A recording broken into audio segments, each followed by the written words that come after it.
The cry sliced through the diner like something fragile breaking. It wasn't loud or dramatic, but it carried a raw fear that made every head turn. A small voice, sure yet sincere, spoke words that shifted the air in the room. "Daddy, please help her." For a breathless instant, the world seemed to stall. Forks paused halfway to mouths. Coffee sloshed in cups held by trembling hands. Conversations collapsed into silence. In a corner booth with peeling vinyl and a wobbling table, a weary man felt his focus narrow to a single point. He wasn't brave by nature. He wasn't trained to fight or eager for trouble. He was just a father who had once promised his child that as long as he lived, she would never face the dark alone. Marcus Helle had learned how to disappear into routine. Since his wife's death 3 years earlier, his life had shrunk into a tight schedule of night shifts, early mornings, packed lunches, overdue notices, and whispered prayers over a sleeping child. He worked through the night unloading trucks at a warehouse and spent his mornings assisting kids onto school buses. His muscles ached constantly, and his mind never rested, always counting what was left and what was missing. That evening, he had brought his 6-year-old daughter, Rowan, to a faded roadside diner off the highway. It wasn't fancy, but it was one of the few places where she laughed freely. The buzzing neon signs caught her attention every time, and the waitress always slipped an extra cherry into her milkshake. For Marcus, it was a rare pause in the rush of survival, a moment to sit, breathe, and feel almost normal. Trouble arrived softly, the way it usually does. 2 men at the counter had been drinking for hours, their voices sharp and careless. When a young waitress accidentally dropped a tray and rushed to apologize, one of the men caught her wrist, gripping it too hard. His words were slurred, but his meaning was clear. The other man laughed and shifted just enough to block her escape. Eyes turned away. Some people stared at their phones. Others convinced themselves it wasn't their place to intervene. Marcus saw everything, yet stayed seated, fear knotting his stomach. He had a child beside him.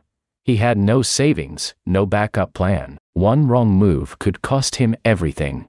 He lowered his gaze, hoping the moment would end on its own. It didn't.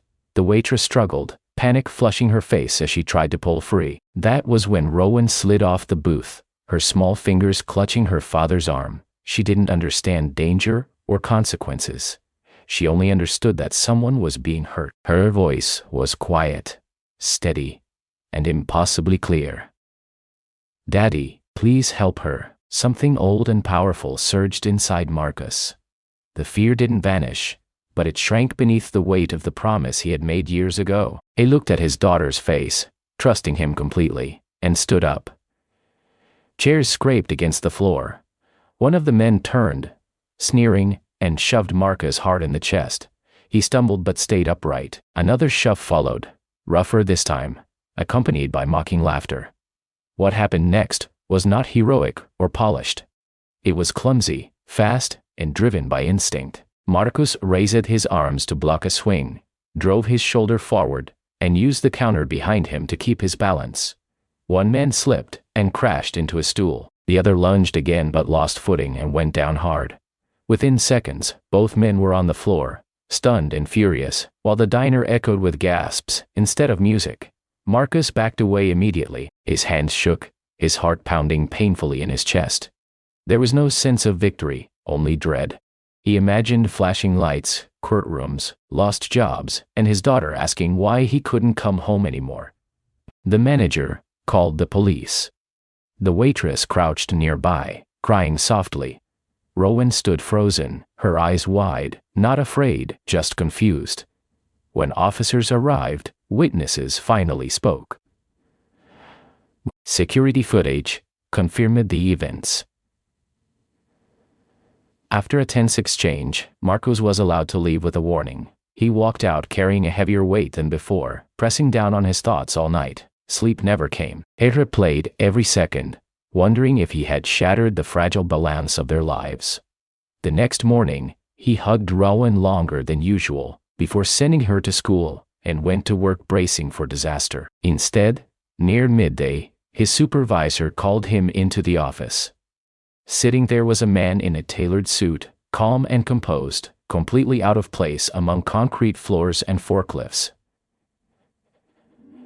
He introduced himself as Adrian Cross, the CEO of a regional hospitality group that owned the diner. Marcus expected anger, blame, or legal threats. Instead, Adrian asked him to sit. He spoke about his own childhood, about growing up watching people turn away when help was needed. He spoke about how rare it was to see real courage without cameras or applause. He explained that the waitress had been living one missed paycheck away from eviction. That night could have broken her. Instead, it restored her faith in people. Adrian made it clear he wasn't there to punish Marcus. He was there to thank him. The company would handle any legal concerns. The waitress would receive support. And Marcus was being offered a new role, overseeing safety and training across several locations. A stable daytime job, benefits, predictable hours, enough pay to finally breathe. Marcus struggled to respond.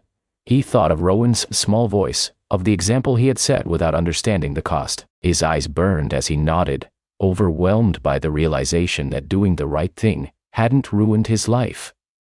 It had transformed it. That evening, Marcus picked Rowan up early from school. They returned to the diner, sitting by the window this time. The waitress greeted them with a genuine smile, free of fear. Rowan waved proudly. Marcus held his daughter's hand, feeling her steady heartbeat, understanding that courage doesn't always shout. Sometimes, it whispers through a child's faith in her parent. Marcus Hale never became famous. There were no headlines or viral videos. But on one ordinary night, in a quiet diner, a tired single father chose courage over fear. And because of that choice, lives were changed forever.